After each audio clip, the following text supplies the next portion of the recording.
أعوذ بالله من الشيطان الرجيم بسم الله الرحمن الرحيم السلام عليكم ورحمة الله وبركاته.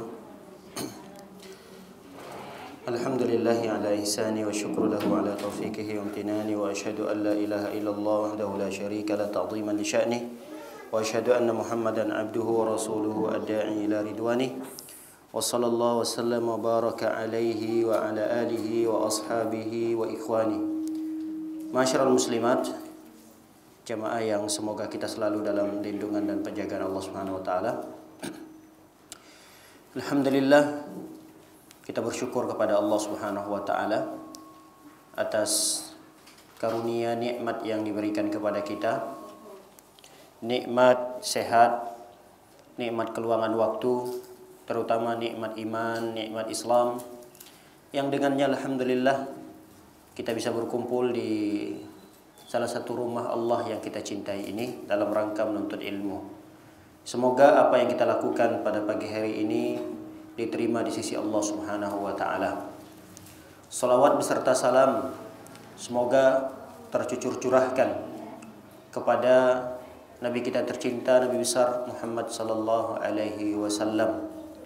Semoga dengan memperbanyaknya salawat untuk beliau, kita termasuk umat beliau yang mendapatkan syafaatnya kelak pada hari kiamat. Para muslimat hadirat yang dimuliakan oleh Allah Subhanahu wa taala, insyaallah beberapa saat ke depan kita akan mengangkat sebuah tema pembahasan tentang sebaik-baik dan seburuk-buruknya wanita. Baik, fitrahnya manusia, dia akan ingin tampil baik. Fitrahnya seorang muslimah, dia ingin terlihat indah, terlihat baik. Tidak sebaliknya. Seorang muslimah, fitrahnya, tabiatnya, dia tidak mau dikecam sebagai orang yang jelek, orang yang buruk, orang yang tidak ditoleh, atau tidak ada orang yang mau bergaul dengannya. Itu fitrahnya perempuan. Baik itu dalam hal duniawi, terlebih lagi dalam hal akhirat. Makanya kalau kita melihat dalam perkara-perkara dunia, banyak event-event yang dibuat, banyak acara-acara yang dibuat, diselenggarakan. Tujuan dan fungsinya adalah untuk mencari orang yang terbaik dari sekian peserta yang banyak. Ada event misalnya acara olahraga, atau ada lagi pentas seni, ada lagi berbagai macam acara-acara. Nah, dari acara yang diselenggarakan itu akan keluarlah beberapa peserta yang ikut, yang menjadi peserta terbaiknya dan berambisi. Banyak yang ikut serta, banyak yang berupaya bekerja keras agar dia keluar dari acara atau event tersebut menjadi orang yang terbaik, keluar menjadi juara satu. Padahal yang menilainya adalah manusia. Namun dalam perkara agama, mereka terkadang malas. Dalam perkara akhirat, terkadang mereka tidak menampakkan dirinya orang yang bersungguh-sungguh untuk menjadi orang yang terbaik di sisi Allah Subhanahu wa taala. Padahal yang menilai adalah Allah Subhanahu wa taala, yang menjadi hakim, yang memvonis, yang memutuskan fulana orang yang terbaik, fulan orang yang terbaik, fulan muslimah muslim yang terbaik, fulanah muslimah yang terbaik. Itu yang memvonis, yang memberikan titel itu adalah Allah Subhanahu wa taala. Tapi kadang beda respon kita dibandingkan dengan event-event duniawi yang misalnya berupa olahraga. Dan kemudian event-event duniawi yang dibuat yang hanya dipilih dari sekian banyak peserta itu cuma 1 orang. Walaupun perbedaan jaraknya itu tidak terlalu panjang, tidak terlalu lama ya. Misal lomba lari-lari ya, lari jauh. Antara juara 1 dengan juara 2 itu bedanya hanya sekian detik, 2 detik. Yang juara 1 kemudian juara 2-nya 2 detik setelahnya. Enggak lama. Tapi tetap aja yang juara 2 tidak masuk dalam kategori juara 1. Dia tidak keluar dalam event itu menjadi pemenang. Beda kalau dalam perkara akhirat, yang ketika muslimah berlomba-lomba untuk menjadi yang terbaik dari sekian banyak peserta di dunia ini, bisa jadi yang keluar menjadi terbaiknya adalah jutaan orang, puluhan juta orang. Jadi tidak terbatas hanya juara 1, juara 2, tidak. Bisa jadi yang keluar menjadi juara yang terbaik dari kalangan muslim dan muslimah di sisi Allah Subhanahu wa taala puluhan juta orang. Jadi masing-masing orang berkesempatan untuk menjadi orang yang terbaik. Tidak ada pintu tertutup bagi muslimah, bagi seorang muslim dia mendapatkan predikat terbaik di sisi Allah Subhanahu wa taala. Tidak tertutup kemungkinan itu. Siapa saja, tidak melihat profesinya, apakah dia di perusahaan jabatannya direktur atau di perusahaan itu jabatannya hanya karyawan biasa, enggak. Tidak dilihat profesinya. Siapa saja di sisi Allah Subhanahu wa taala dia bisa keluar menjadi yang terbaik. Inilah yang kita harapkan. Jadi yang terbaik yang ingin kita harapkan di sini adalah penilaian dari Allah Subhanahu wa taala, bukan penilaian manusia. Manusia kalau menilai itu kadang tidak adil. Manusia kalau sudah menjadi juri untuk menilai seseorang, itu belum tentu juri A, juri B bersepakat. Makanya hal-hal yang terbaik yang kita inginkan ada pada diri kita, itu harus sesuai dengan penilaian Allah Subhanahu wa taala. Enggak usah takut dengan penilaian manusia. Yang penting yang kita inginkan adalah penilaian Allah Subhanahu wa taala keluar menjadi yang terbaik. Itu yang kita harapkan. Ustadz, saya ingin menjadi orang yang terbaik di sisi Allah Subhanahu wa taala, tapi saya selalu dicemoohkan, dicela, dicaci, dimaki oleh banyak orang. Biarkan. Tidak semua orang harus menyukai dan mencintai kita. Tidak harus semua orang, dan tidak mungkin itu terjadi. Nggak mungkin ada orang yang bisa disukai. Semua orang menyukai dia, nggak mungkin. Pasti ada sebahagian yang menyukai, sebagian yang membenci. Atau semua menyukai dia, tapi ada satu sisi yang dimilikinya dia dibenci oleh masyarakat misalnya.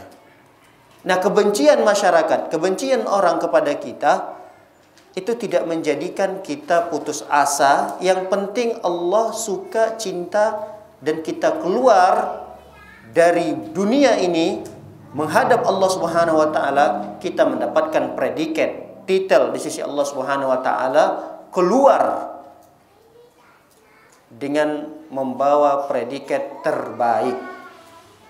Inilah yang kita harapkan. Baik, para hadirin melakukan oleh Allah Subhanahu wa taala. Karena kaitan kita khusus pada wanita, siapa wanita yang terbaik, siapa wanita yang terburuk, maka ada satu hadis khusus yang menjelaskan tentang itu. Hadis ini diriwayatkan oleh Al-Imam Al-Baihaqi.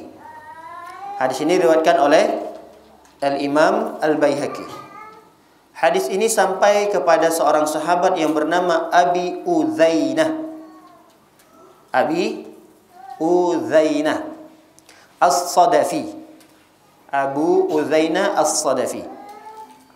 Anna Rasul sallallahu alaihi wasallam qala, sesungguhnya Rasul sallallahu alaihi wasallam bersabda, khairu nisaikum al-wadud al-walud al-muwatiyah al-muwasiyah idza ittaqaina Allah. Kami ulangi. Khairun nisaikum. Khair apa arti khair?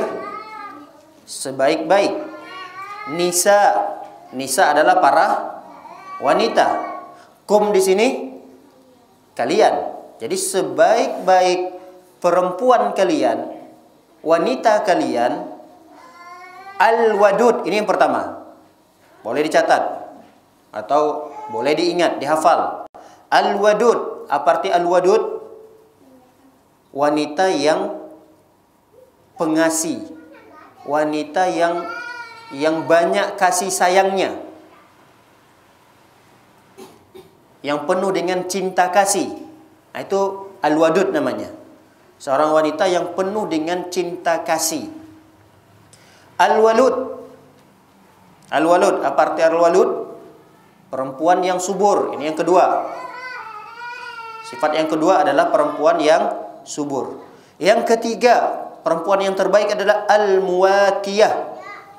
Al-muwatiyah ini adalah wanita yang tidak kasar. Tidak kasar. Kemudian yang keempat, kata Rasulullah SAW, al-muwasiyah. Al-muwasiyatu. Al-muwasiyah ini artinya adalah wanita yang selalu membantu suaminya. Jadi ringan tangan. Wanita yang ringan tangan. Suka membantu. Al-muwasiyah artinya wanita yang suka membantu. Baik. Idza ittaqainallah. Jadi 4 sifat yang tadi disebutkan itu akan bermanfaat idza ittaqainallah, jika mereka perempuan itu bertakwa kepada Allah. Baik, kita bacakan lanjutan hadisnya. Sebaliknya kata Rasul sallallahu alaihi wasallam, wa syarru nisaikum. Wa syarru. Apa arti syarru? Syarru ini lawan daripada khair. Khair, kalau khair sebaik-baik. Kalau syarru sejelek-jelek, seburuk-buruk. Nisaikum, perempuan kalian. Siapa mereka? Sejelek-jelek perempuan di antara kalian? Al-mutabarrijatu al-mutakhayyilatu. Al-mutabarrijat al-mutakhayyilat. Al-mutabarrijat ini tabarruj. Tabarruj itu bisa diterjemahkan, apa artinya tabarruj itu? Pernah dengar kalimat tabarruj kan ya? Apa? Iya, jadi wanita yang suka melihatkan kecantikan atau perhiasannya kepada orang yang tidak berhak. Ya, kalau dia menampakkan kecantikan dan perhiasannya kepada orang yang berhak, tidak ada masalah.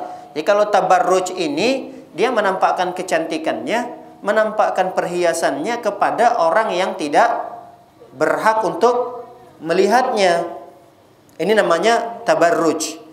Dan al-mutabarrijat adalah termasuk orang yang dicela, karena dia termasuk sejelek-jelek, seburuk-buruknya perempuan, yaitu al-mutabarrijat. Kemudian al-mutakhayyilat. Al-mutakhayyilat ini wanita yang sombong. Wanita yang sombong. Jadi tidak banyak disebutkan oleh Rasulullah SAW di sini, cuma 2 sifat wanita yang terburuk di sisi Allah. Yang pertama tadi mutabarrijat, tabarruj, bersolek, berhias.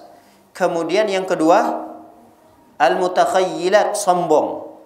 Kata Rasul SAW, wahunnal munafiqat. Perempuan yang memiliki 2 sifat ini atau salah satu dari 2 sifat ini, mereka itu adalah munafiqah, munafik. Wahunna munafiqat, kata Rasulullah. Mereka itu adalah munafik. La yadkhul al-jannata minhunna illa mithlul ghurabul a'sam. Tidak masuk surga. Mereka itu tidak masuk ke dalam surga kecuali hanya sedikit. Jadi perempuan itu tidak banyak ternyata masuk ke dalam surga, cuma sedikit. Lalu Rasul SAW memisalkannya seperti ghurabul a'sam. Ghurab itu adalah burung gagak. Burung gagak itu umumnya warna apa? Hitam kan ya? Nah, kata Rasul SAW, kecuali seperti burung gagak yang di kakinya sama di ujung sayapnya itu ada warna putih. Dan itu jenis burung gagak yang sangat jarang terlihat. Karena umumnya burung gagak itu warna hitam. Kenapa kata Rasul sallallahu alaihi wasallam kecuali seperti burung gagak yang sedikit di kakinya ada putih, di sayapnya ada putih? Karena memang jenis burung gagak ini sangat sedikit ada di dunia. Ada tapi sedikit. Kira-kira seperti itulah perempuan yang mereka masuk ke dalam surga. Di dalam surga itu ada perempuan yang masuk, ada wanita yang masuk dalam surga. Tapi jumlah mereka tidak banyak. Jumlah mereka sedikit. Kita berharap semoga ibu-ibu kaum muslimat yang ada di sini bisa masuk ke dalam surga Allah Subhanahu wa taala bersama dengan keluarganya. Para hadirin dimuliakan oleh Allah Subhanahu wa taala. Hadis ini ada silang pendapat para ulama mengenai keabsahannya. Ada yang mengatakan hadis ini sahih, ada yang mengatakan hadis ini lemah. Wallahu a'lam bishawab. Pendapat yang kuat mengatakan bahwa hadis yang kita bacakan barusan tadi dinilai oleh Syekh Al-Albani rahimahullahu taala bahwa hadis ini adalah hadis yang sahih. Hadis ini adalah hadis yang sahih. Baik, kita akan bahas satu persatu dari sifat-sifat perempuan yang terbaik dulu. Kita akan bahas satu persatu sifat-sifat perempuan yang terbaik. Bisa diulangi tadi, sifat yang terbaik dimiliki oleh perempuan yang pertama tadi apa? Bahasa Arabnya Al-Wadud.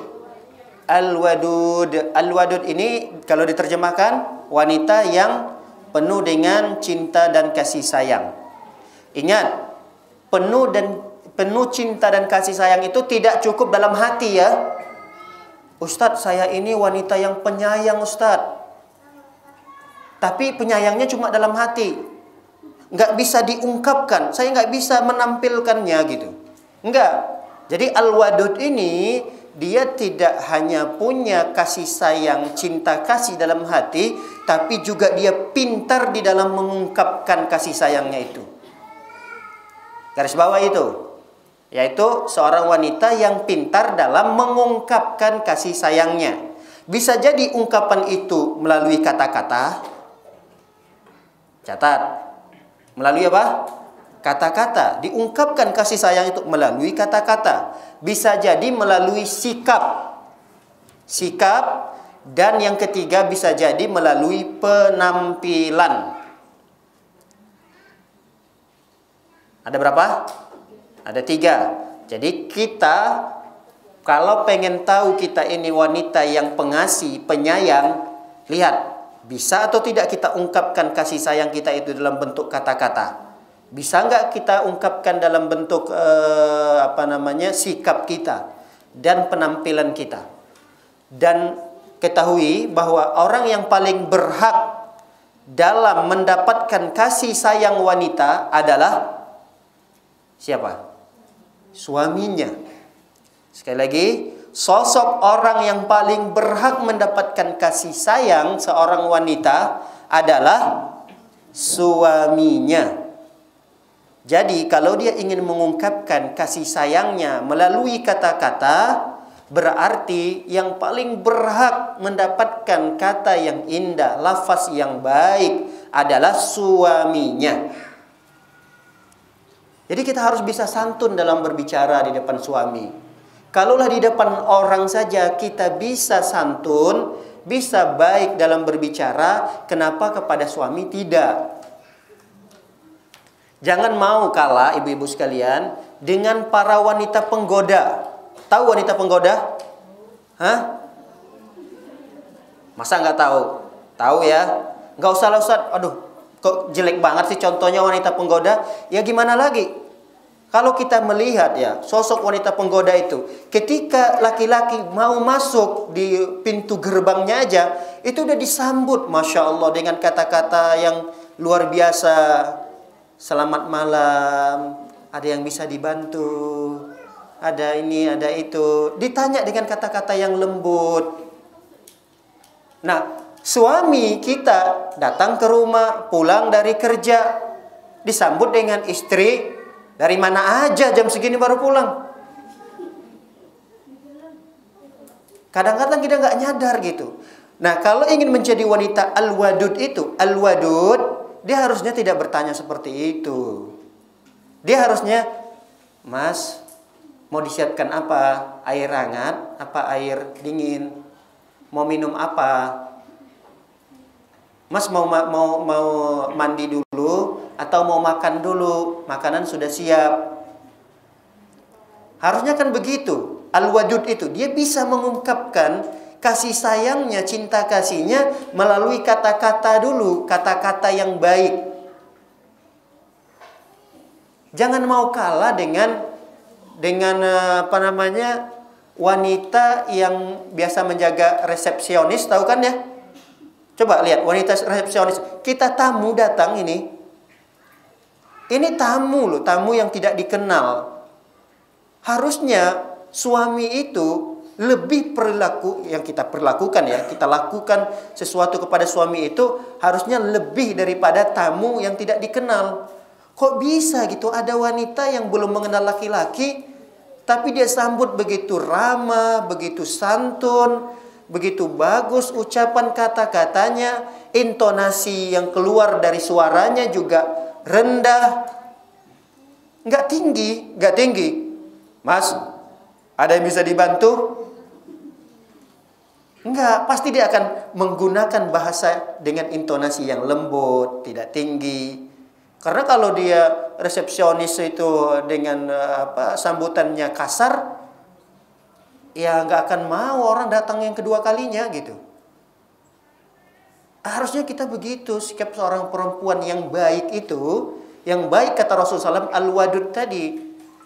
Dia mengungkapkan kasih sayangnya bisa dengan ucapan gitu. Kadang kita ini udah merasa apa ya? Merasa terlalu bosan kali ya. Hidup dengan pasangan itu udah berpuluh-puluh tahun. Ustaz, kita ini udah nenek-nenek, Ustaz. Ya emang kenapa dengan nenek-nenek? Emang Rasul tidak pernah jadi kakek-kakek? Emang istri Rasul tidak ada yang nenek-nenek? Ada. Usia-usia Rasul yang sudah sampai pada usia kakek-kakek, Rasul Shallallahu Alaihi Wasallam diperlakukan oleh para istrinya ya seperti biasa. Karena mereka ingin menjadi wanita yang terbaik itu, al-wadud tadi. Ini enggak. WA suaminya, lagi di mana? Ngapain? WA juga kan bagian daripada ucapan. Padahal kalau dia WA orang lain, temannya, dia mulai Assalamualaikum. Assalamualaikum. Lalu kemudian apa nih? Mau diucapkan apa nih? Saya harus pilih kata-kata yang bagus nih. Tapi kalau sama suaminya nggak pernah kayak gitu. Tapi bukan ibu-ibu di sini ya. Bukan ibu. Maksud saya ada ibu-ibu yang di luar sana. Tadi saya takut nanti ibu-ibu di sini melaporkan saya lagi. Karena kan sekarang kan lagi viral ya. Lapor-melapor, kalau nggak suka, nggak senang, nanti dilaporkan. Jadi, kadang kita itu nggak bisa memilih kata-kata yang baik untuk suami gitu. Harusnya, yang paling berhak untuk mendapatkan kasih sayang, cinta kasih kita seorang wanita adalah suami kita. Bukan orang lain. Bukan orang lain. Ini ketika ngirim pesan ke suami, langsung tuduh poin aja. Apa yang pengen sih? Informasi apa sih ingin kita sampaikan? Langsung tuduh poin aja gitu. Nggak kita pikirkan dulu kata-kata yang bagus apa sih gitu. Ucapin Assalamualaikum dulu. Kemudian kita mau minta apa, gunakan pilih kata-kata yang baik gitu. Suami juga membacanya enak gitu. Suami juga membacanya terharu. Suami juga membacanya Masya Allah ya. Tapi kalau tiba-tiba kita kayak gitu, mungkin suami juga kaget gitu. Lebay amat sih gitu. Pesannya, ya nggak apa-apa. Pertama dibilang lebay nggak apa-apa. Tapi untuk kedua, ketiga, keempat, kelima kalinya, suami juga mikir, Masya Allah ini kenapa ini istri saya? Jangan-jangan ada pengaruh dari kajian kali ini. Alhamdulillah. Lalu kemudian kalau kita izin mau kajian, kita diberikan izin gitu. Jadi hati-hati. Kalau ingin mendapatkan predikat terbaik di sisi Allah Subhanahu wa taala, jadilah perempuan yang al-wadud. Al-wadud. Seorang perempuan yang penuh dengan cinta. Orang perempuan pengasih, penyayang gitu. Baik, tapi dia pintar mengungkapkan dalam bentuk ucapan. Dan ingat, yang kedua juga harus pintar juga mengungkapkannya dalam bentuk sikap kita, perilaku kita. Kadang kata-katanya bagus nih, tapi sikapnya, perilakunya tidak menampakkan dia itu wanita penyayang. Nggak nampak gitu. Pulang suaminya disambut dengan kata-kata yang baik, tapi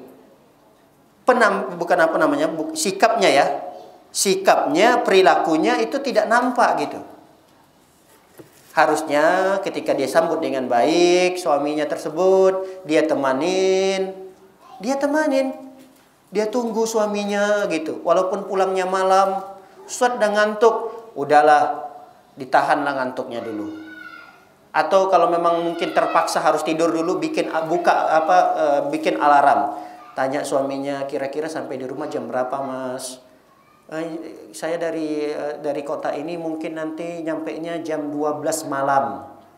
Jam 12 malam perkiraannya. Udah tidur dulu, jam 11:30 bikin alarm, kita bangun gitu.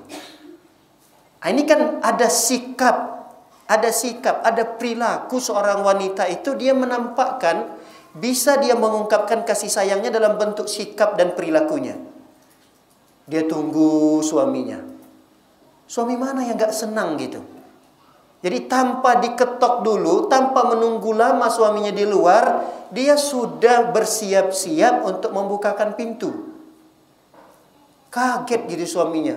Ketika kedengaran ketok, kemudian dipastikan itu suaminya di luar, tiba-tiba dia buka pintu. Lalu kemudian dia sambut suaminya, lalu kemudian dia hidangkan makanan kesukaan suaminya. Ini kan sikap. Dia hidangkan makanan suaminya yang paling dia sukai yang paling disukai oleh suaminya itu makanan apa sih? Pasti dia tahulah. Karena sudah lama hidup bersama suaminya. Ini sikap al-wadud. Jangan sebaliknya. Suami datang dari safar yang jauh, mungkin sengaja belum makan, karena udah rindu masakan istrinya nggak masak. Terus dia bilang, enak aja dia bilangnya, Mas kalau makan, kalau lapar, tolong cari di luar aja ya. Saya nggak masak semalam. Kok bisa dia mengucapkan perkataan seperti itu? Al-wadud tidak seperti itu. Dia malah bertanya misalnya, Mas mau makan apa?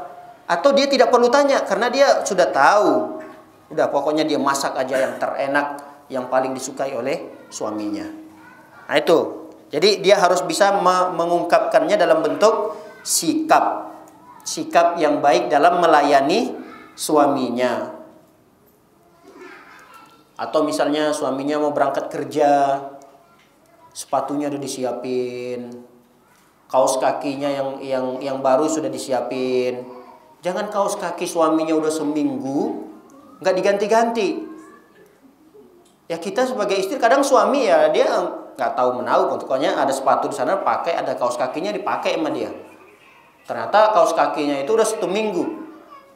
Nah, seorang wanita al-wadud itu, dia hal-hal yang kecil-kecil seperti itu diperhatikan sama dia.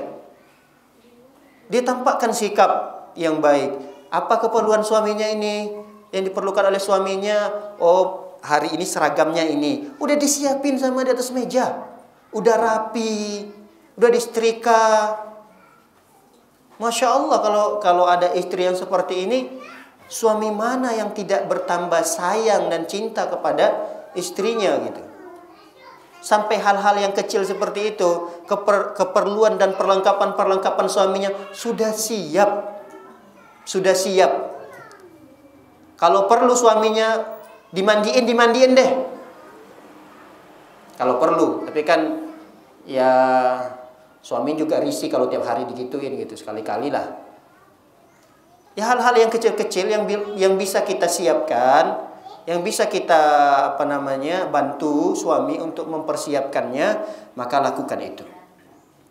Baik, yang ketiga, jangan lupa juga wanita yang al-wadud itu juga bisa mengungkapkan kasih sayang, cinta kasihnya dalam bentuk penampilan. Dalam bentuk penampilan. Jadi kadang kan suami ini beda-beda ya seleranya. Ada seleranya dia pengen istrinya gemuk, ya udah nggak apa-apa, gemuk aja.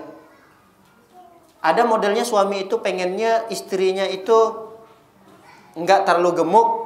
Nah, berarti ibu-ibu sekalian hati-hati, jaga makanannya, jaga olahraganya. Kenapa? Karena dia punya suami ya suka dengan istri yang postur tubuhnya begini gitu. Nah, istri yang al-wadud itu dia bisa mengungkapkan kasih sayangnya dalam bentuk penampilan. Penampilannya dia jaga. Baik itu di luar rumah, terlebih lagi ketika di dalam rumah. Jangan kalau penampilan dalam rumah itu yang baju daster udah 30 tahun yang lalu itu, yang waktu pertama menikah kayaknya, daster dibelikan suaminya. Ustadz, daster yang 30 tahun yang lalu itu memang daster yang nyaman sekali dipakai. Enak, kalau bawa untuk tidur itu langsung nyenyak tidurnya. Ia tahu kalau memang itu adalah kenyamanan yang luar biasa bagi ibu. Tapi perhatikan suaminya. Jangan sampai daster yang udah nggak ada warnanya itu dipakai depan suami. Tambah lagi ada yang sobek di keteknya, ada yang sobek di dekat lambungnya ini dekat kantongnya itu, sakunya udah sobek-sobek. Itu kayaknya daster udah layak jadi lap kaki gitu. Tapi masih dipakai di depan suami. Nggak bisa jaga penampilan di depan suami. Itulah bau bawang, bau apa, bau ketek, semua bau ada di tubuhnya gitu. Dan dia nyantai-nyantai aja, merasa nggak bersalah gitu depan suaminya. Ini enggak, wanita al-wadud itu nggak seperti itu. Wanita al-wadud itu dia bisa mengungkapkan kasih sayangnya dalam bentuk penampilan. Harus dipahami itu. Dalam bentuk penampilan. Jangan malas bersih-bersih. Jangan malas bersolek di rumah. Ini rajin kalau mau bersolek itu rajinnya mau keluar rumah gitu. Kondangan, rajin bersolek. Ke mall, tempat wisata, itu bersoleknya suami sampai nunggu 2 jam loh. Ayo, kapan lagi nih? Nanti telat kita berangkat. Bentar dulu, sebentar lagi. Cuma nunggu bersoleknya doang gitu. Kalau di luar rumah. Kalau dalam rumah, dialah orang yang paling malas untuk berhias diri. Ini bukan disebut dengan wanita al-wadud ya. Al-wadud itu adalah wanita yang bisa menjaga penampilan dirinya. Mohon maaf, terutama bagian anggota tubuh yang paling disukai oleh suami kita. Harus dijaga. Apa sih misalnya dari anggota tubuh kita itu yang paling disukai suami apa gitu? Itu harus dijaga benar. Misalnya yang paling disukai adalah telinga kita gitu. Kayaknya suami saya itu senangnya dengan telinga saya gitu. Nah, telinga ini dijaga gitu. Dibersihin, kasih wangi-wangian. Ustadz, suami saya itu sukanya dari anggota tubuh saya jari kelingking saya. Ya udah, bersihkan jari kelingkingnya. Kasih wangian apa, dijaga betul gitu. Nah, ini namanya al-wadud yang bisa mengungkapkan kasih sayangnya dalam bentuk penampilan. Baik, para hadirat dimuliakan oleh Allah Subhanahu wa taala. Ini sifat yang pertama ya. Apa tadi? Al-wadud. Yang kedua apa? Al-walud. Al-walud ini apa? Wanita yang subur, wanita yang banyak anaknya. Wanita yang banyak anaknya. Dan ini adalah merupakan kelebihan yang dimiliki oleh wanita. Wanita yang terbaik itu adalah wanita yang subur, yang punya banyak anak. Ya kecuali karena memang wanita itu punya penyakit, atau mungkin suaminya yang berpenyakit sehingga dia tidak punya anak, nggak bisa punya anak gitu. Apakah dia termasuk wanita yang jelek, yang buruk? Tidak. Dia tetap bisa mendapatkan predikat wanita yang terbaik kalau memang dia tidak punya anak itu bukan karena keinginannya, tapi karena sudah takdir Allah dia nggak punya anak gitu. Allah belum memberikan karunia dia anak gitu. Selama dia keadaannya seperti itu, maka dia tidak tercelah. Yang tercelah adalah dia wanita yang subur, tapi dia menghentikan kesuburannya dengan menggunakan alat kontrasepsi apa gitu yang dia gunakan untuk menghentikan kelahiran. Ini adalah wanita yang buruk. Karena wanita yang terbaik itu adalah wanita yang dia subur, banyak anaknya. Ustadz, boleh nggak kalau kita wanita yang subur itu, lalu kemudian kita menjaga jarak, anak kita itu kita jaga jaraknya supaya memang tidak terlalu repot, mungkin tidak terlalu capek. Kasihan juga kondisi istri yang baru punya anak umur 2 tahun kemudian lahir lagi. Jadi nanti anaknya tidak ada yang ngurusin. Jadi tidak ada yang memperhatikan tumbuh kembangnya anak itu. Nah, kalau kondisi alasannya seperti ini, ya nggak ada masalah. Tidak mengapa. Dia boleh menggunakan alat kontrasepsi tadi. Tidak ada masalah. Kalau memang alasannya ya bisa diterima dalam syariat. Ada memang alasannya. Tapi kalau tidak ada alasannya, dia mengatakan udahlah cukuplah ya. Mas, sudah ya mas. 3 aja ya. 2 aja ya mas. Nggak boleh. Haram hukumnya. Karena tujuan daripada pernikahan itu adalah untuk memperbanyak generasi Rasul Sallallahu Alaihi Wasallam. Makanya Rasul Sallallahu Alaihi Wasallam memerintahkan tazawwaju al-wadud al-walud. Nikahilah oleh kalian perempuan yang penyayang dan yang subur, kata Rasulullah. Fa inni mukatsirum bikumul umam yaumal qiyamah. Karena aku orang yang nanti berbangga-bangga pada hari kiamat dengan banyaknya umatku. Nah, kita ini mau membanggakan Rasul dari sisi mana sih? Dari sisi ibadah kita, dari sisi sholat kita, kayaknya nggak ada deh yang bisa dibanggakan gitu. Dari puasa kita mau membanggakan Rasul dari puasa kita. Dari apa lagi? Dari sedekah kita. Maka ada hal-hal yang kita bisa membanggakan Rasul Sallallahu Alaihi Wasallam dengan memperbanyak anak. Banggakan Rasul Sallallahu Alaihi Wasallam nanti di akhirat. Ya tentunya tidak hanya sebatas memperbanyak anak, tapi tidak diurus. Perbanyak anak, tapi tidak berkualitas. Ya perbanyak anak silahkan, tapi jaga kualitasnya. Didik dia. Ajarkan dia. Jaga tumbuh kembang anak itu di atas syariat Islam. Sehingga ketika dia besar, dia paham mana batasan-batasan syariat, mana batasan-batasan syariat yang tidak boleh dilewatkan, mana batasan-batasan syariat yang harus dijaga. Itu tugas orang tua untuk mengajarkan itu kepada anak-anaknya. Baik, para hadirin berkat Allah Subhanahu wa taala, ini adalah sifat yang kedua yang dimiliki oleh perempuan yang terbaik, yaitu al-walud. Wanita yang subur. Jadi wanita yang subur lalu kemudian dia tidak mau punya anak, ini tercelah ya.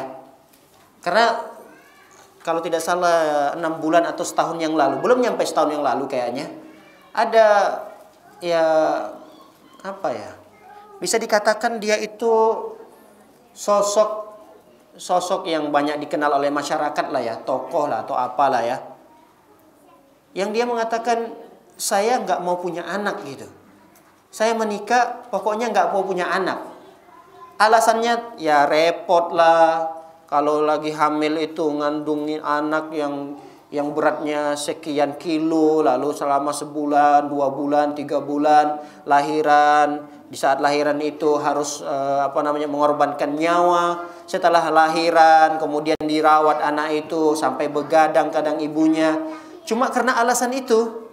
Lalu kemudian anak itu kalau sakit repot lah, harus bolak-balik ke rumah sakit, kan repot. Udahlah nggak mau punya anak, nggak mau punya anak. Baru sebulan yang ini muncul lagi perkara yang aneh lagi. Dia pengen punya anak tapi nggak mau repot. Gimana caranya? Mau punya anak tapi nggak mau repot. Ya udah, mereka memelihara boneka apa namanya itu? Boneka arwah itu ya. Pernah dengar nggak? Pernah itu, ada bukan toko ya. Yalah itulah, awas nanti nak tangkap nanti. Adalah pokoknya yang dia banyak dikenal orang, lalu kemudian pengen punya anak, tapi nggak mau repot, mungkin nggak mau repot gitu, tapi pengen ngelihat anak lucu gitu, senang, bahagia ngelihatnya. Ya mereka ambillah boneka arwah yang mereka pelihara. Ini kan suatu hal yang aneh. Dari satu sisi dia tidak pengen punya anak, di sisi yang lain ada yang pengen punya anak tapi nggak mau repot. Inilah orang-orang yang menyelisihi fitrah manusia. Fitrah manusia. Tujuan daripada pernikahan itu, ya kata Rasul Sallallahu Alaihi Wasallam, diantaranya adalah pengen punya keturunan. Baik, para hadirin mulakan oleh Allah Subhanahu Wa Taala, kita masuk sifat yang ketiga. Sifat yang ketiga. Apa sifat yang ketiga tadi? Al-muwatiyah. Al-muwatiyatu, pakai ta marbuto di akhirnya. Wanya panjang. Al-muwatiyatu. Artinya wanita yang tidak kasar. Wanita yang tidak kasar dalam ucapan dan perbuatannya. Ada wanita yang kasar dalam perbuatannya? Ada. Contohnya gimana? Piring terbang, pintu ditendang, gelas pecah. Itu kasar. Kasar dalam bentuk perbuatan. Ada juga wanita itu kasar dalam bentuk ucapan. Bego lu. Jadi suami kok bego amat sih? Ada nggak istri yang ngatain suaminya kayak gitu? Ada atau enggak? Di sini nggak ada, Ustaz. Alhamdulillah. Alhamdulillah. Tapi di luar ada. Suami dibego-begoin. Ustaz, kalau saya nggak bego-begoin suami, tapi sering bully suami. Suami dikerjain mulu sama dia. Maksudnya bau apa sih nih? Makan apa sih tadi? Keteknya bau banget kayak gini. Sana mandi. Jangan kayak gitu ngomongnya. Kalau kita ada sesuatu yang tidak kita sukai dari suami, tadi gunakan al-wadud tadi. Ungkapkan dengan kata-kata yang baik. Pakai lagi sifat al-wadud itu. Jangan menjadi wanita yang tidak al-muwatiyah. Wanita al-muwatiyah itu wanita yang tidak kasar. Al-muwatiyah, wanita yang tidak kasar dalam berucap, wanita yang tidak kasar dalam bersikap. Baik, al-muwatiyah ini perlu ibu catat. Al-muwatiyah ini memiliki 3 ciri ya. 3 ciri. Yang pertama, al-muwatiyah ini adalah suka mendengar, pendengar baik. Pendengar baik. Kemudian yang kedua cirinya adalah penurut. Yang ketiga adalah responnya cepat. Ini al-muwatiyah. Al-muwatiyah itu wanita yang tidak kasar. Paham? Wanita yang tidak kasar. Tapi dia punya 3 ciri. Cirinya apa yang pertama? Pendengar yang baik. Kalau suami itu cerita, dengar dia. Dia mendengarkan. Yang namanya suami pengen cerita. Tadi dia cerita misalnya ketemu di jalan. Oh saya tadi ketemu begini. Dia dengerin. Oh iya mas ya. Oh Masya Allah ya. Oh Masya Allah. Pendengar yang baik. Itu al-muwatiyah. Jangan suaminya baru cerita. Ya mas, tinggalan zaman. Itu mah cerita udah 2 tahun yang lalu kali. Ya Allah, suami udah asik-asik cerita, dipotong dengan ucapan, ya itu mah 2 tahun yang lalu, gue udah tahu kali. Jangan kayak gitu. Kita mau jadi perempuan yang terbaik. Kalau mau jadi perempuan yang terbaik, menjadi pendengar yang terbaik, al-muwatiyah. Ya bisa aja namanya suami pengen ngobrol, jangan dipotong obrolannya. Kita jadi pendengar aja gitu, supaya dia suka bercerita. Atau mungkin suami cerita masalah agama gitu. Masalah agama yang dia mungkin tadi baru sholat Jumat, mendengarkan khutbah disampaikan oleh ustadz. Ilmu itu ilmu baru bagi dia. Ilmu baru. Dia mau cerita ke istrinya, ke anaknya. Umi, sayang, sini sebentar. Tadi saya baru dengar khutbah. Ini ilmu baru nih saya dengar. Tadi begini, A, B, C. Nah istri yang baik dia dengar. Oh Masya Allah ya mas ya. Walaupun istri ini mohon maaf, dia lulusan pesantren, ilmu agamanya lebih tinggi daripada suaminya. Bahkan ilmu yang tadi baru didapatkan oleh suaminya itu 20 tahun yang lalu udah dia pelajari. Itu istri yang disampaikan oleh suaminya tadi 20 tahun yang lalu itu udah dia pelajari. Udah dia dengar aja. Apa sih susahnya dengerin doang? Tinggal dengerin aja, iya, kemudian dipuji, Masya Allah. Terima kasih ya mas, jazakallah khairan ilmunya. Kan gak sulit gitu. Kadang kita nih sebagai istri gak mau kalah. Jadi pengen di depan terus. Ya kita kan posisikanlah diri kita. Kita ini istri, kita ini makmum. Suami kita itu posisikan dia sebagai imam. Sesuatu yang kita sudah ketahui, udah sembunyikan aja dulu. Karena ini terkait dengan semangat suami yang sedang mau bercerita gitu. Tinggal dengerin aja. Baik, itu sifat yang pertama dari sifat al-muwatiyah tadi. Ciri yang pertama dari sifat al-muwatiyah. Baik, ciri yang kedua tadi apa?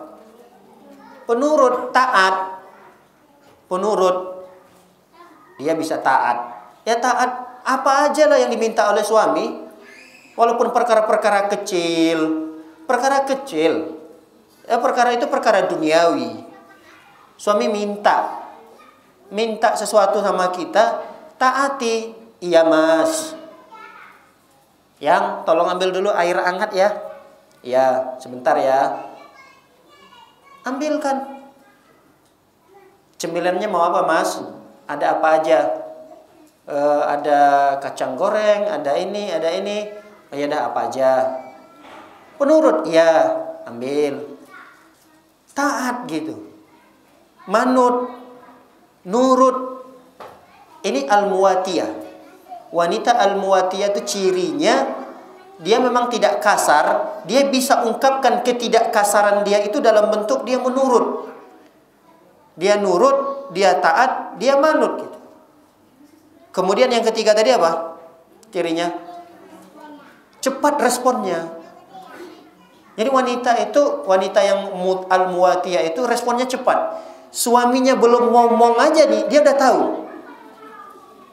Hebat nggak tuh istri? Suami belum ngomong, baru isyarat mata doang, udah tahu apa maksud suami itu. Itu namanya respon yang bagus dari istri. Kadang kita pura-pura nggak tahu gitu. Pura-pura nggak tahu respon suami itu. Padahal suami itu minta sesuatu sama kita, tapi pura-pura nggak respon. Apa sih? Apa sih? Nggak jelas amat. Jangan. Kita sebagai al-muwatiyah itu harus pintar, responnya cepat. Kadang kita kan lagi ngobrol nih sama teman-teman, lagi kajian, habis selesai kajian, suami udah isyarat-isyarat, udah matanya udah gini-gini. Tapi istrinya pura-pura nggak lihat gitu. Ngobrol lagi sama teman-temannya. Oh iya begini ya, besok kita gini lagi ya. Kata suaminya ngelihat gini, udah kasih isyarat. Udah kepalanya gini-gini oleh suami, geleng-geleng sedikit kepala suami, dia pura-pura nggak tahu gitu. Cuma dikasih isyarat sama dia, bentar ya. Nggak boleh seperti itu. Al-muwatiyah itu, kalau suaminya udah kelihatan nggak nyaman, udah lama nunggu, udah kita hentikan aja, walaupun asik ngobrolnya. Bu, mohon maaf ya bu, saya mau buru-buru ya. Udah selesaikan. Nanti kalau kita ketemu kita ngomong lagi, kita cerita lagi. Nanti kita lanjutkan lagi di grup aja ya bu. Karena kita tahu suami itu sudah memberikan isyarat kepada kita. Udah isyarat pertama, suami dengan mata. Maksud suami itu dengan mata, ayo buruan kita pulang. Enggak direspon. Kemudian dengan kepala agak dimiring-miringin sama suami dikit. Tetap saja dia enggak respon. Sampai suaminya nyamperin. Umi, udah selesai, ayo kita pulang. Mending kalau suaminya ngomongnya baik kayak gitu. Kalau nyamperin, ayo, lama amat sih ngomongnya, ngobrolin apa sih itu? Jangan sampai suami seperti itu. Kita yang tahu sebagai wanita al-muwatiyah, kalau suami udah beri isyarat, ya respon kita kuat gitu. Nah wanita yang responnya kuat, dia masuk dalam kategori wanita yang tidak kasar tadi. Tidak kasar. Jadi jangan suaminya udah kasih isyarat, dia pura-pura nggak tahu, lalu kemudian malah dia jawab, apa sih? Kenapa sih? Tar dulu. Nah itu nggak boleh ungkapan-ungkapan seperti itu.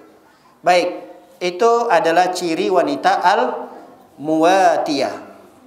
Baik, ciri wanita al-muwatiyah ini sudah selesai. Sekarang apa sih antinya?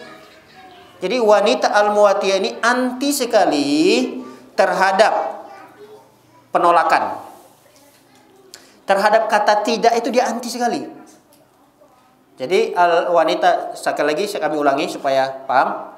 Wanita al-muwatiyah itu adalah wanita yang sangat anti satu kepada kata tidak. Nggak pernah menolak pokoknya. Nggak ada kata tidak, nggak. Kalau suaminya mengatakan begini, iya, begitu, iya. Karena hal-hal yang baik, kecuali hal-hal yang tidak baik atau yang mungkin hal-hal yang di luar dari fitrah dia. Neng, itu ban mas bocor, tolong dong tempelin. Ya itu kan hal-hal yang di luar dari fitrah dia. Neng, itu rumah kok gentengnya bocor ya?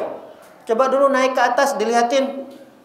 Nah, hal-hal yang seperti itu boleh dia mengatakan diskusi, jangan saya dong mas, saya nggak bisa. Nah, boleh dia menolak. Tapi dalam hal-hal yang baik, perkara-perkara yang mungkin tidak ada larangan dalam Islam, diminta oleh suaminya, dia tidak pernah mengatakan tidak. Nggak pernah mengatakan tidak, nggak pernah menolak. Mohon maaf, apalagi dalam urusan ranjang. Nggak ada kata enggak. Nggak boleh. Nggak boleh. Karena kalau suami sudah meminta dalam urusan ranjang, kemudian ditolak oleh seorang istri, ini berbahaya bagi istri tersebut. Dia dilaknat, amal solehnya tidak diterima, tidak terangkat amal solehnya. Bisa jadi dalam urusan dunia dia juga berbahaya, karena suaminya kalau melihat terus-terusan seperti itu istrinya, ya bisa jadi dia akan berpaling kepada wanita lain gitu.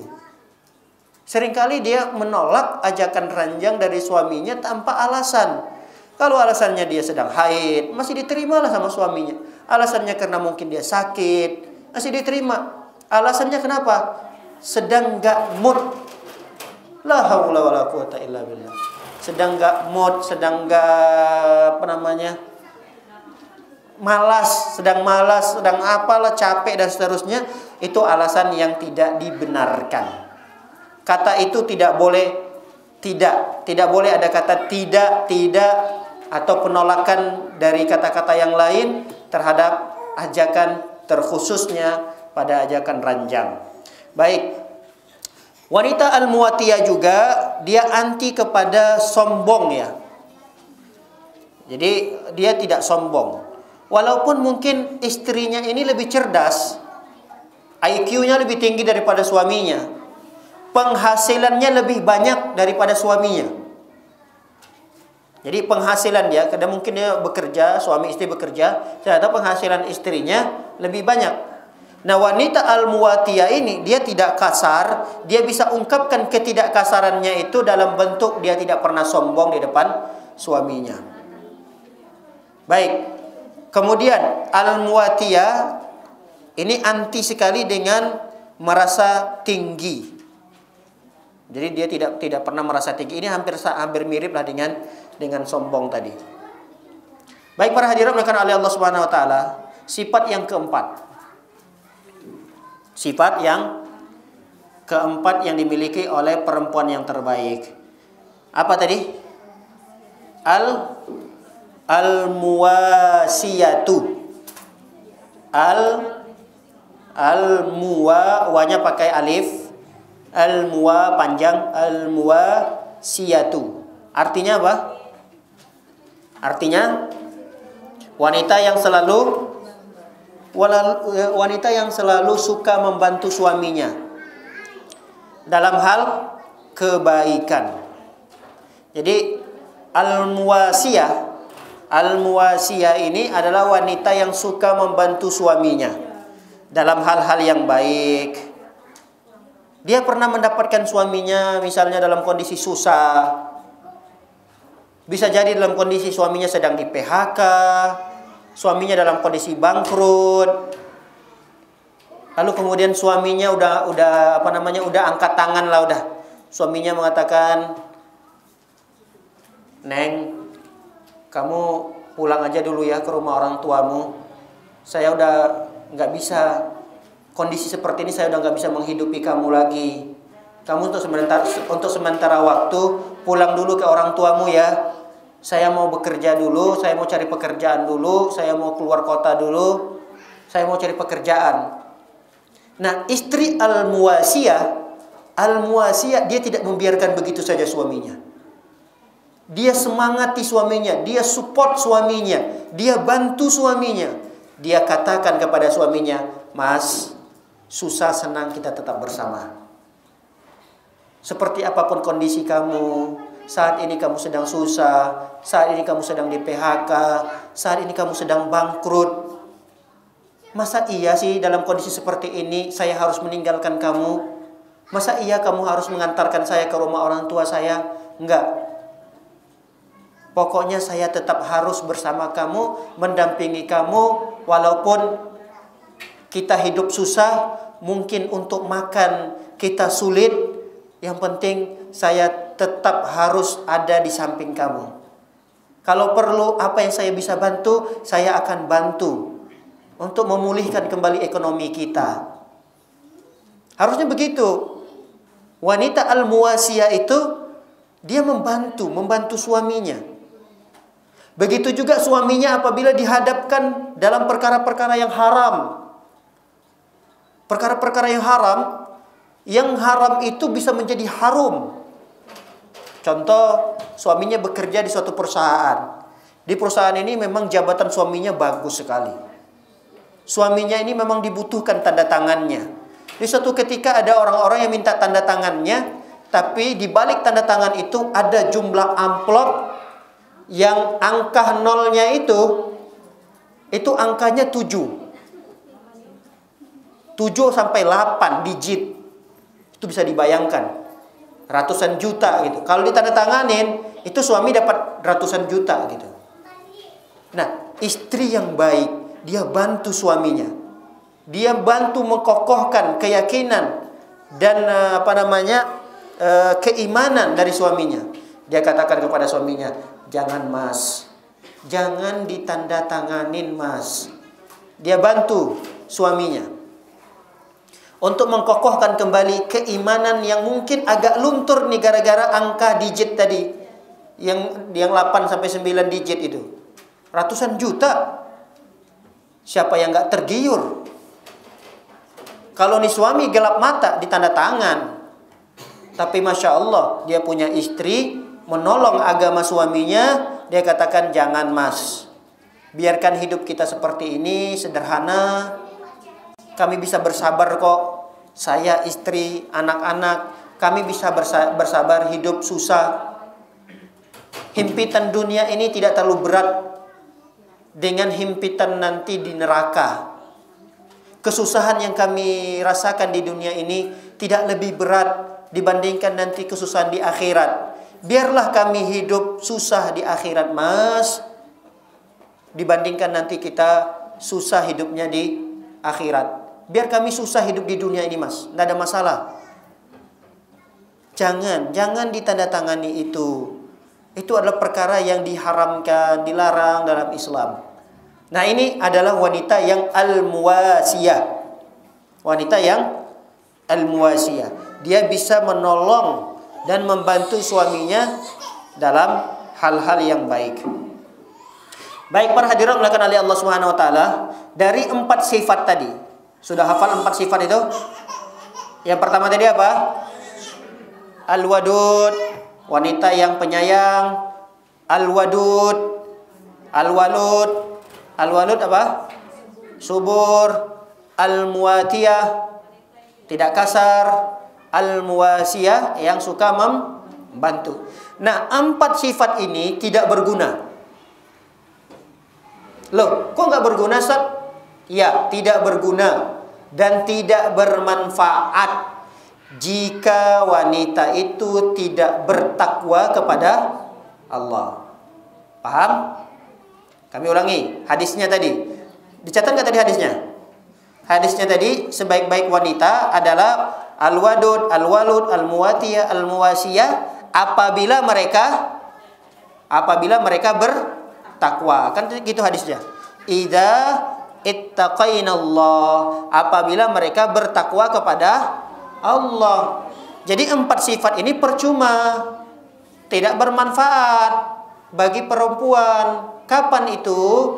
Ketika mereka tidak bertakwa kepada Allah. Percuma wanita itu penyayang sama suaminya, kata-katanya halus, sikapnya baik, kemudian suka menolong suami, wanitanya subur, tapi dia tidak sholat.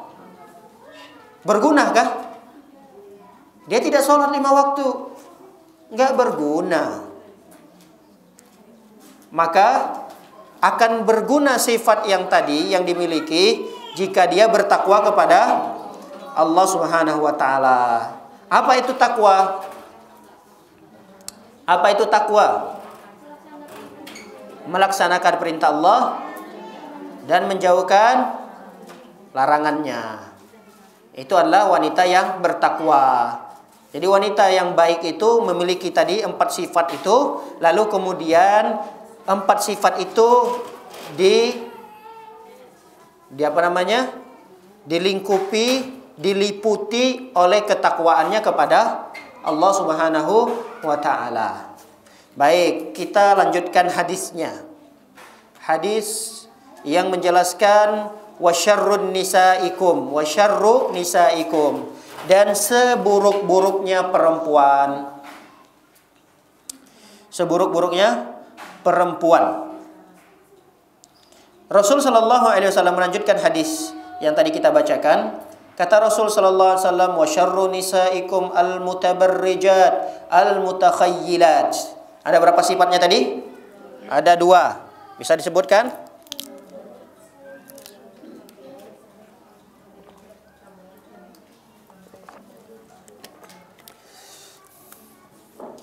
Al-mutabarrijat. Al-mutabarrijat. Ini pulang-pulang udah bisa hafal nanti nih kata-kata bahasa Arabnya. Al-mutabarrijat, wanita yang bersolek, wanita yang berhias, wanita yang bercantik.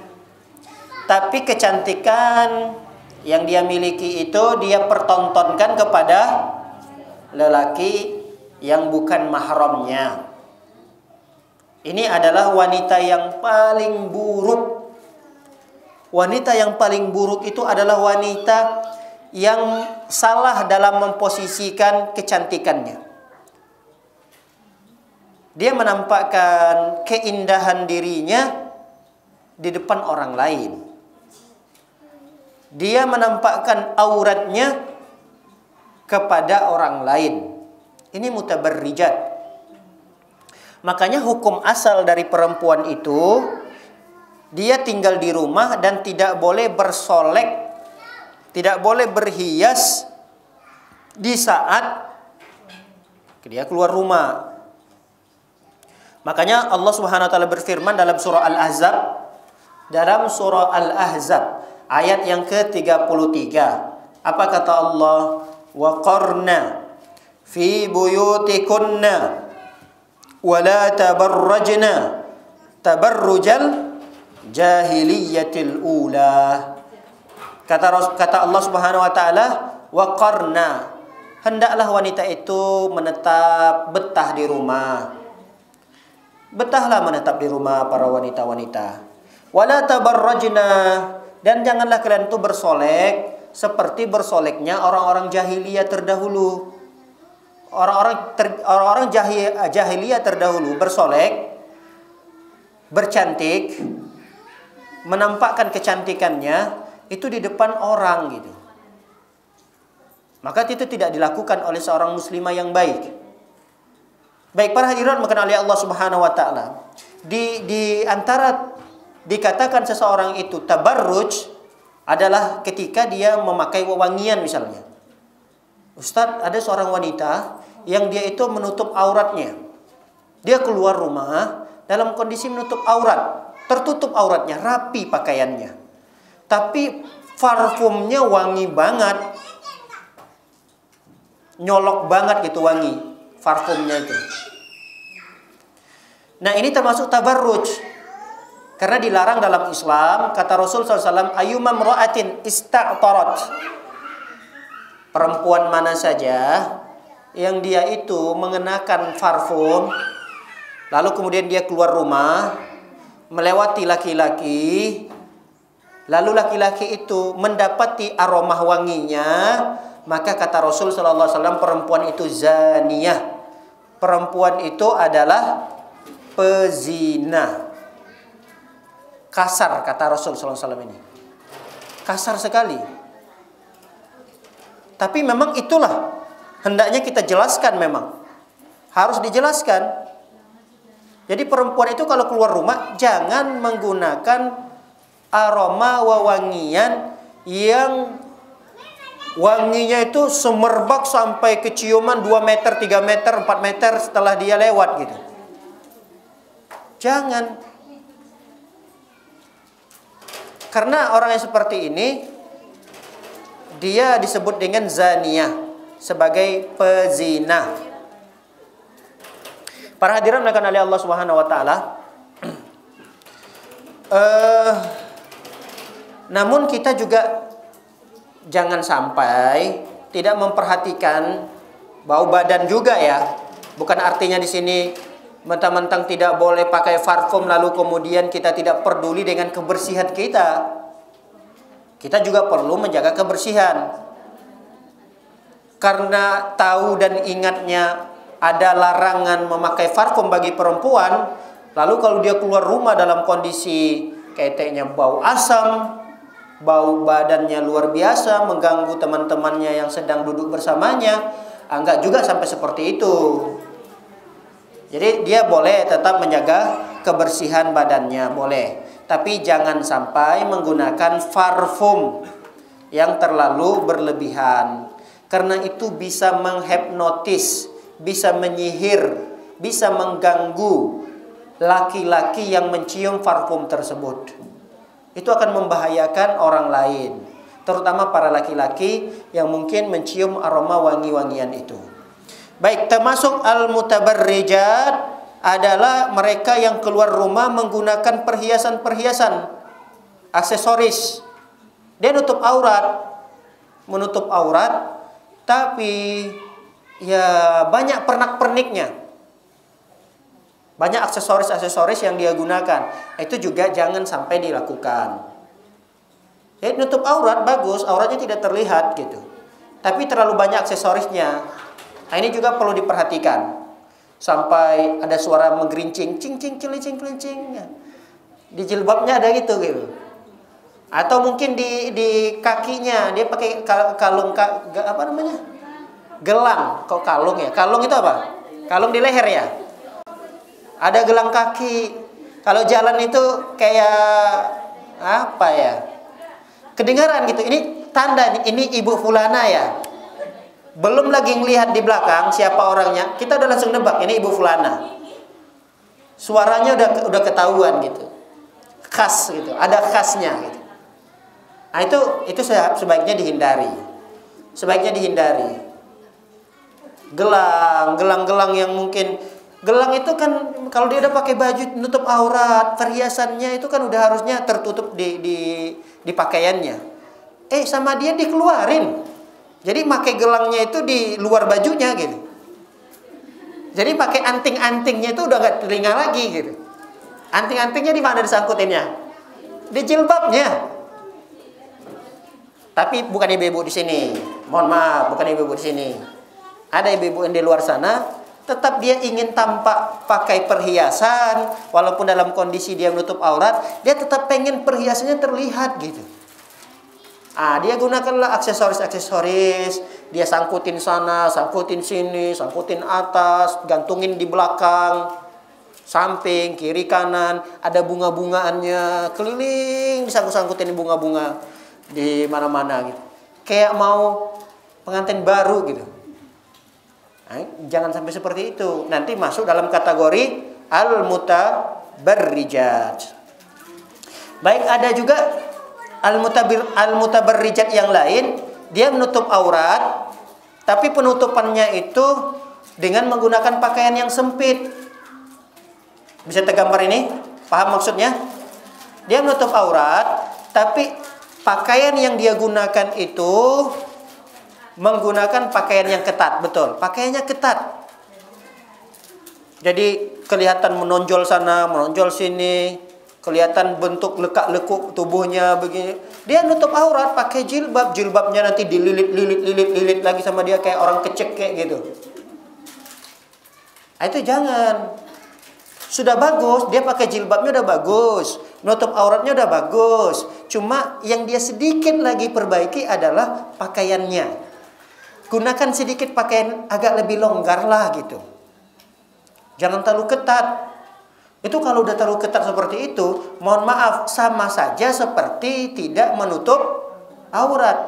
Makanya dalam hadis Rasul mengatakan ada nisaun kasiyatun ariyat. Kata Rasulullah, ada wanita dia berpakaian tapi telanjang. Itu Rasul mengatakan seperti itu.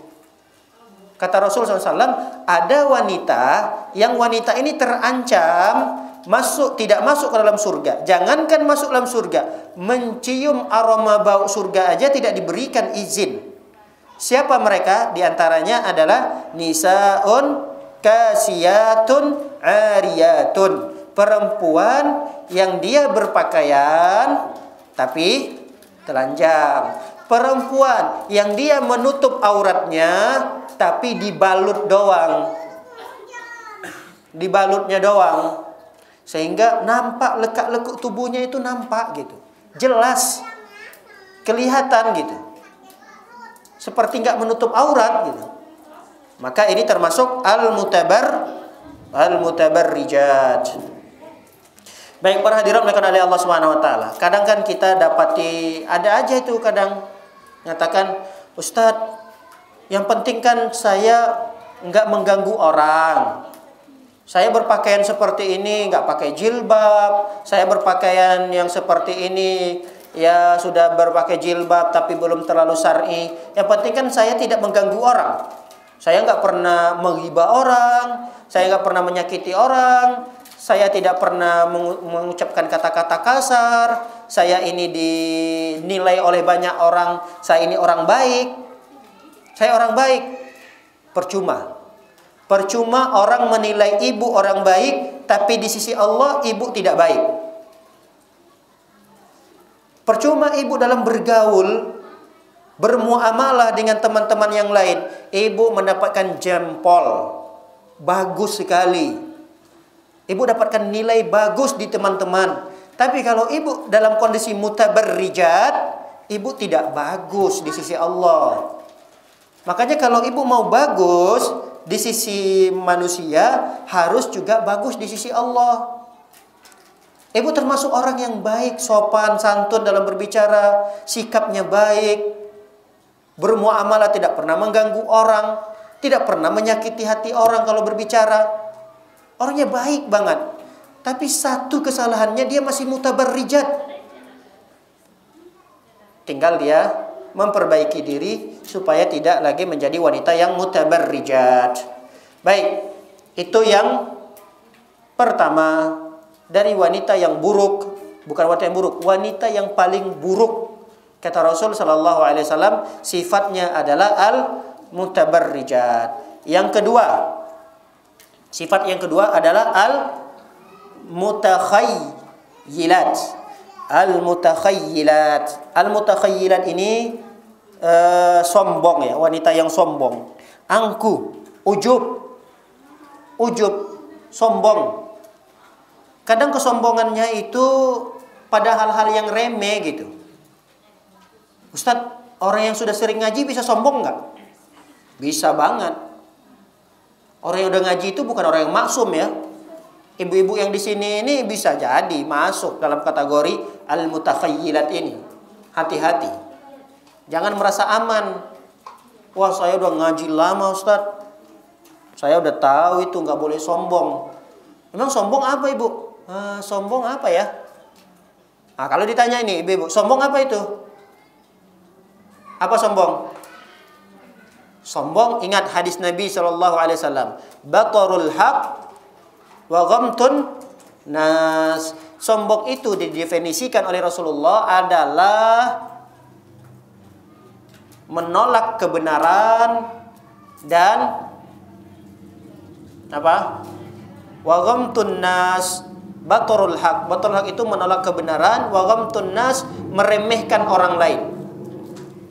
Meremehkan orang lain. Ingat itu sombong. Sombong itu ada dua definisinya tadi kata Rasulullah apa? Menolak kebenaran dan meremehkan orang lain. Kadang kita nggak sadar kita itu barusan meremehkan orang lain gitu. Gimana tidak? Kita ngomong nih sama teman kita. Bu, coba lihat itu ibu fulana itu. Kok nggak matching banget ya pakaiannya ya? Masa iya jilbabnya warna hitam, tapi cadarnya warna apa biasanya? Apa? Silver.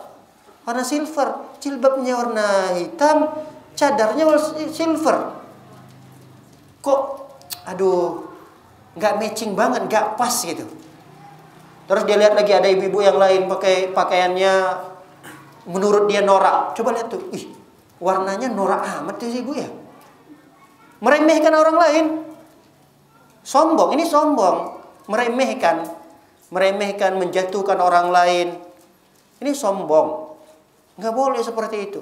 Kadang kita tanpa sadar begitu. Masalah-masalah kecil aja kita perhatikan ada pada orang lain. Masalah tasnya lah yang dibawa.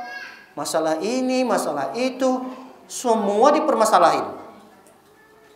Nah, itu nggak boleh. Nggak boleh. Sampai nanti dia lihat, ini ibu kayaknya nggak pernah punya, nggak ada pakaian lain deh. Setiap kajian pakaiannya ini mulu. Nggak pernah ganti. Kayaknya nggak ada yang lain apa ya? Udah nggak perlu, itu nggak perlu dibicarakan gitu. Apain hal-hal seperti itu kita harus urusin? Jangan. Baik, wanita yang buruk itu, wanita yang paling buruk di sisi Rasul sallallahu alaihi wasallam adalah wanita yang sombong, wanita yang menolak kebenaran. Dijelaskan begini, nggak boleh begitu. Dia membantah, dia ngelawan gitu. Jadi hati-hati ibu-ibu sekalian. Perhatikan ini ibu-ibu sekalian, bagi ibu-ibu yang punya anak perempuan terutama. Karena ada korelasinya ini. Ada hubungan antara mutabarrijat dengan al-mutakhayyilat tadi ini. Ada hubungannya. Apa hubungan antara al-mutabarrijat dengan al-mutakhayyilat? Apa hubungannya? Hubungannya adalah orang yang mutabarrijat. Mutabarrijat tadi apa? Keluar dalam kondisi berhias, bersolek kan ya. Kadang dia tahu loh hukumnya itu. Ada orang yang keluar dari rumahnya tidak menutup aurat. Coba tanya, dia tahu hukumnya. Dia tahu, ibu kok nggak menggunakan jilbab sih bu? Ibu kok nggak menutup aurat? Kalau kita tanya, ibu tahu nggak hukum menutup aurat itu apa? Kira-kira dia jawab apa? Dia jawab apa? Wajib. Berarti dia tahu kebenaran kan ya? Dia tahu kebenaran, tapi dia tidak mengerjakannya. Ini sombong atau tidak? Sombong atau tidak? Sombong. Apa definisi sombong tadi? Menolak kebenaran. Ibu perhatikan, putri-putri ibu sekalian. Putri-putri ibu sekalian, ketika kita nasihati, ngedebat, ketika kita nasihati putri kita itu ngeyel, coba lihat cara berpakaiannya. Kalau cara berpakaiannya mutabarrijat, dia akan memiliki sifat sombong. Makanya hati-hati. Kalau kita tidak memperbaiki pakaian putri-putri kita dari sejak kecil sampai mereka dewasa, khawatir nanti ketika mereka dewasa, mereka mutabarrijat, lalu muncullah sifat sombong pada diri mereka. Sulit bagi kita untuk menasehati mereka nanti. Yakinlah, sulit bagi kita untuk memperbaiki anak-anak perempuan kita nanti kalau dari kecil kita tidak ajarkan dia menutup aurat dengan baik. Kita tidak larang mereka mutabarrijat. Kita biarkan begitu saja dia keluar rumah dalam kondisi bersolek, kita diam aja. Dia mulai dewasa, keluar tidak menutup aurat, kita diam aja. Ini bahaya. Karena sifat mutabarrijat ini akan menimbulkan sifat sombong nantinya. Ketika kita ingin menasehati anak kita, dia tolak nasihat kita. Gak mau dengar dia nasihat tersebut. Ya, demikian para hadirat makanan oleh Allah Subhanahu wa taala. Kajian yang singkat ini semoga bermanfaat. Apa yang kita sampaikan ini mudah-mudahan menjadi ilmu yang bermanfaat bagi kita dan dapat kita amalkan dalam kehidupan kita sehari-hari. Wallahu taala alam bissawab. Baik, ada beberapa pertanyaan yang sampai pada kami. Kita bacakan. Pertanyaan pertama, Ustadz, bagaimana jika suami ingin menikah lagi sedangkan keuangan masih minim? Ini namanya suami nggak tahu diri. Suami mau nikah lagi, tapi keuangan masih minim. Gimana dia mau nikah lagi? Ustadz, dia bertawakal kepada Allah. Semakin banyak istri, semakin banyak rizki. Ya, itu tawakal yang salah. Nggak bisa seperti itu. Jadi harus banyak pertimbangan-pertimbangan. Nggak tahu ini kata-kata yang serius ke istrinya atau cuma bercanda. Walaupun itu bercanda tetap tidak boleh ya. Walaupun bercanda mau ngomong sama istrinya, orang istrinya minta belanja buat dapur aja dia masih ngos-ngosan untuk nyarinya. Malah dia pengen mau nikah lagi. Mau nikah dari Hong Kong. Baik. Pertanyaan berikutnya. Ustadz, bagaimana jika dalam rumah tangga mertua terlalu ikut campur dalam urusan keluarga? Ya, hukum asalnya ibu-ibu sekalian, kalau nanti sudah menjadi mertua, atau sudah menjadi orang tua, sebaiknya tidak ikut campur lah dalam urusan rumah tangga anaknya. Jangan terlalu ikut campur, tidak baik. Tapi kalau ada mertua kita yang terlalu ikut campur dalam urusan rumah tangga kita, maka sikap kita adalah bersabar. Bersabar, kemudian kita banyak berkonsultasi, banyak curhat kepada suami. Ceritakan kepada suami, minta pendapat suami, apa yang harus kita lakukan. Jadi mending kita lebih banyak bersabar kalau mendapati mertua yang seperti ini. Karena hal-hal yang seperti ini memang sulit untuk kita hindari. Ada mertua itu memang terlalu sayang dia sama anaknya, sehingga apa-apa harus persetujuan dia terlebih dahulu. Dan ini juga sulit bagi kita untuk menjalin rumah tangga yang ideal dan sakinah, mawaddah, warahmah. Baik, pertanyaan terakhir. Assalamualaikum warahmatullahi wabarakatuh. Ustaz, bagaimana hukumnya jika istri sampai jadi TKI ke Arab Saudi dikarenakan suaminya menganggur? Hukum asalnya tidak boleh. Hukum asalnya tidak boleh perempuan itu pergi merantau, mencari, membantu ke ekonomi suaminya dengan cara TKI, menjadi tenaga kerja di luar negeri, apalagi di Saudi ya. Di Saudi itu nggak mungkin perempuan bisa berangkat sendiri, nggak mungkin. Tanpa ditemani mahramnya nggak mungkin. Berarti di sana ada hal yang aneh. Bisa jadi di sini dibuat dokumen palsu. Jadi ada laki-laki lain yang juga mungkin berangkat, nanti bikin dokumen palsu seakan-akan mereka ini mahram atau seakan-akan mereka ini suami istri, padahal bukan. Jadi banyak kedustaan-kedustaan terjadi di sana, banyak pelanggaran-pelanggaran terjadi, banyak kemaksiatan-kemaksiatan terjadi padanya. Maka haram bagi istri untuk pergi membantu ekonomi suami dengan cara menjadi TKI. Tidak boleh, haram hukumnya. Wallahu a'lam bissawab. Barakallahu fikunna. Semoga Allah Subhanahu wa taala memberkahi kita semua, memberikan kesehatan kepada kita, panjang umur, sehingga kita bisa bertemu dengan bulan Ramadan pada tahun ini dalam kondisi sehat wal afiat. Amin ya rabbal alamin. Wa sallallahu ala nabiyina Muhammadin wa ala alihi washabbihi wasallam ajmain. Subhanakallahumma bihamdika asyhadu an la ilaha illa anta astaghfiruka wa atubu ilaik. Assalamualaikum warahmatullahi wabarakatuh.